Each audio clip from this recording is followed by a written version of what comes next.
Are you getting support from Armenia? Well, the Armenian people in Armenia give us moral support. In other words, all Armenians want this region to be reunited with Armenia. Material support, you know, we may get electricity and fuel and all that stuff, but really we would like to get a lot more material support, a lot more material support. The region is, you know, under a lot of pressure, totally blockaded, totally cut off from the rest of the world. The only way to have any contact with the outside is through Armenia. As you know, Armenia is blockaded by Azerbaijan. Azerbaijan is fighting a war on the borders of present-day Armenia also. This war isn't only in Artsakh, they're attacking in other regions. They've taken over Artsvashen and other Armenian places. So Armenia is in a very difficult situation itself, but nevertheless, we would like to get a lot more material support. Political support also. We would like more political support. It seems to me, though, that politically Armenia is kind of slightly disassociated itself from this war at the moment, at the present time. Well, disassociated, like I said, we are getting support. The Armenian people support this effort, that's certain. But the Armenian government itself is in a very difficult position, like I said. The economic situation in Armenia is very bad. Again, due to the Azerbaijani blockade, mostly. Not only that, there are other reasons also, but the Azerbaijani blockade has been having a terrible effect on the Armenian economy, as well as on the Armenian people. We've been suffering during the winters. There's no heating, no gas, no fuel. All the roads have been cut off, and whatever used to come through Azerbaijan doesn't get here anymore. Prices have shot up. Unemployment has risen. They're torturing Armenia a lot. Azerbaijan's been torturing Armenia a lot, and the government in Armenia is just trying to figure out how it can minimize the effects of what Azerbaijan is doing to our country, minimize the effects on our people.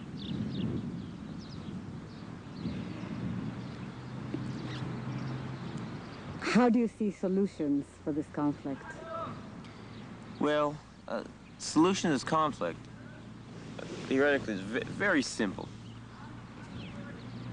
The whole world should just recognize historical facts. They should recognize reality. They should recognize the rights of the people here. And they should say, all right, look, the arbitrary borders that were drawn at the beginning of the century have nothing to do with justice, have nothing to do with the facts. Therefore, we've got to change them. And they should force Azerbaijan. Let's get rid of that noise. And they should force Azerbaijan to accept the fact that that Azerbaijan's border with Armenia must be redrawn. That this region must be re-included into Armenia. Just as Azerbaijan blockades Armenia and wages a war against our people, other countries could blockade Azerbaijan. They did it against South Africa. They did it against other very, racist or unjust countries. Why can't they do it against Azerbaijan? Why can't they do it in this case? If people are serious about peace in the region, then they've got to be serious about a real solution, not one of these quote-unquote compromise solutions that, just put the war off for another 2 years and then the war gets even worse after that. No, that's not a real solution. That's not a real solution. People have, you got to face the facts, say, this is what we're going to do. Put pressure on the culprit, put pressure on Azerbaijan to accept that, and then there will be a lasting peace. And let me emphasize that without a lasting peace here, the situation can be very volatile and very dangerous for the entire world, because this region of the world is one of the most complicated, where an awful lot of interests get mixed up. A lot of contradictions can, blow up into wars, and a lot of different forces can get involved. A lot of forces much bigger than Azerbaijan and Armenia. Forces which, if they start getting involved, you know, the intensity of the war, the intensity, the magnitude of the effects will get totally, you know, out of proportion with what's going on right now. So I've got to emphasize that it is a dangerous situation, and that there's got to be a final solution.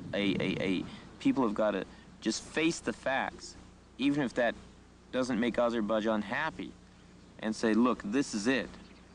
And if you don't accept it, then we're gonna punish you. We're gonna put a blockade on you, and embargoes, everything else. You must have been brought up with a very strong sense of Armenian nationality, weren't you? Not really. Not really. I'm a third-generation Armenian from the United States, and I was born there. My parents were born there and everything. My mother's family has been in the United States since 1881, and my father's family since something like 1907, something. Anyway, we've been there a long time, and I didn't speak the language at all until the age of 20. I started to learn the language when I went to Lebanon, and I really wasn't brought up. No, I wasn't brought up. Why did you go to Lebanon? Well, because at a certain age, at the age of 11 or 12, when my family went to Turkey and we saw our grandfather's home and all that stuff, we started learning. We started learning that we were Armenian. Up until then, we really didn't know that. But after that, we got very interested, and we started reading more and more and learning more and more. And when the war broke out in Lebanon, and when the Armenian quarter was very much in danger, the phalangists were attacking and trying to force the Armenians to pay taxes and beating them up if they didn't, and blowing up their homes if they didn't, and all that stuff. So I went there to participate in the self-defense of the Armenian quarter in Beirut. And that's how everything started. Started learning more and more and more. And now it's been 15 years. So actually not until your 20s did you begin to learn about Armenian history, the Armenian Holocaust, the neglect of the Armenian people throughout history by the rest of the world. Is that right? Well, the first time I ever heard about the massacre, about the genocide, was when I was about 12 years old. And after that, I began reading at the age of 13, 14, everything. But at the age of 20, I graduated from Berkeley, and I went to Beirut, where I began learning the language, and where I began participating directly in the struggle. So, you know, that's my personal thing. A lot of other people have been conscious of the thing for much more time. But like I said, it's this whole struggle, this thing, it isn't new, neither in Artsakh nor in the diaspora. The Armenian people's struggle has been going on for a long time. We've lost most of our homeland, and we'd like to have the right to live in our homeland, as anyone else should have the right to live in their homeland. And we're going to fight for that. You're going to do that. You're going to do that.